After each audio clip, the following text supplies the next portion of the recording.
state chairman 2 years ago, Reince Pribus, did a wonderful job leading us to victory.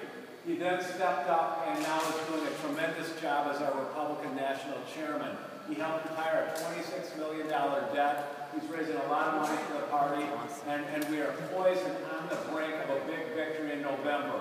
But let's get to June 5th first. It's now my privilege and honor to introduce to you my friend and our national chairman, Reince Pribus. All right.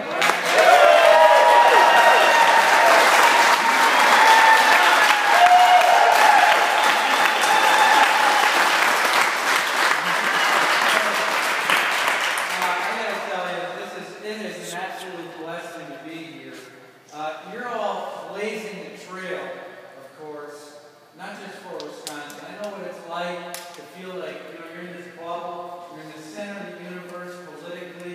It's not just something that you feel and you think you understand now.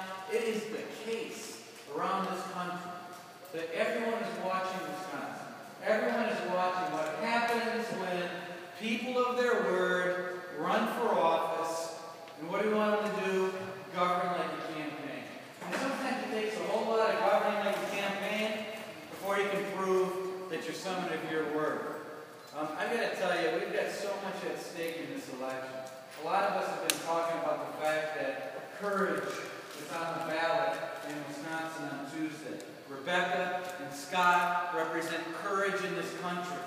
And no matter where you are in the political spectrum, Republican, Tea Party, Independent, you don't want to take it anymore. Courage is something that we don't have enough of in this country.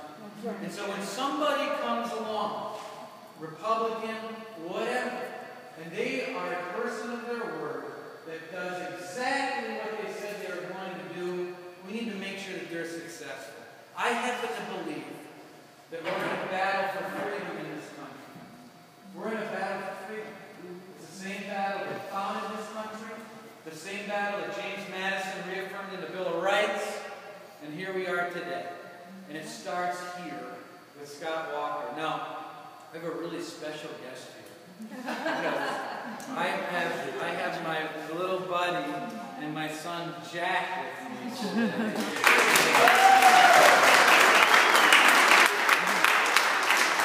Next big Republican. Yes,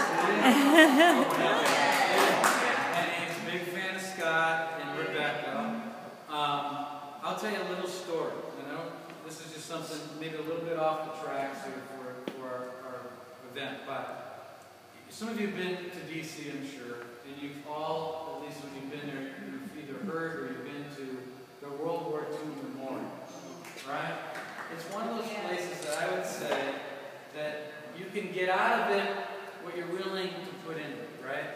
And so I'd like to take little Jack, who loves this country, and he's really happy to be with Daddy and go to different places.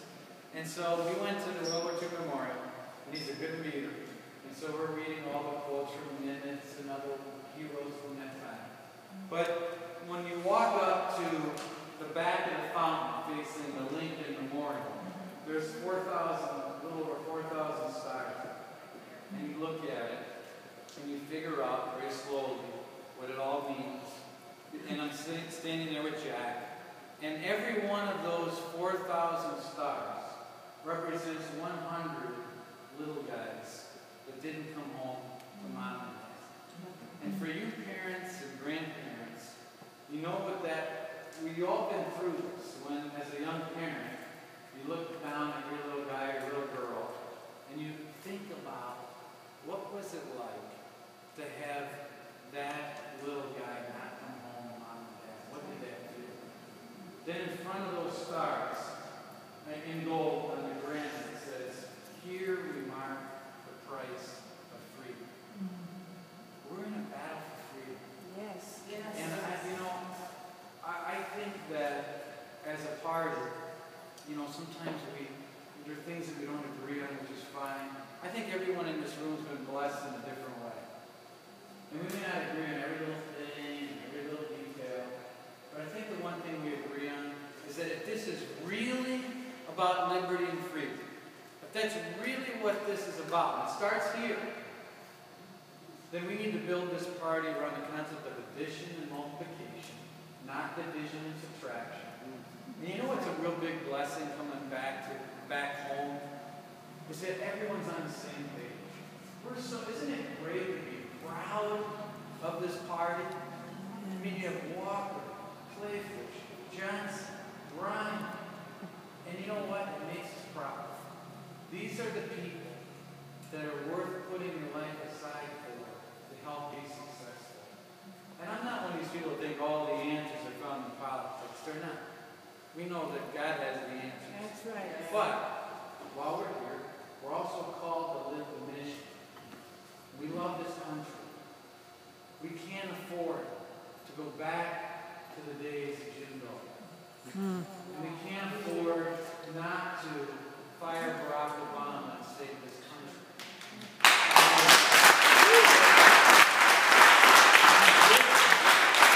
This election on Tuesday is about taking care of people that have taken care of us. So this is about taking care of home base.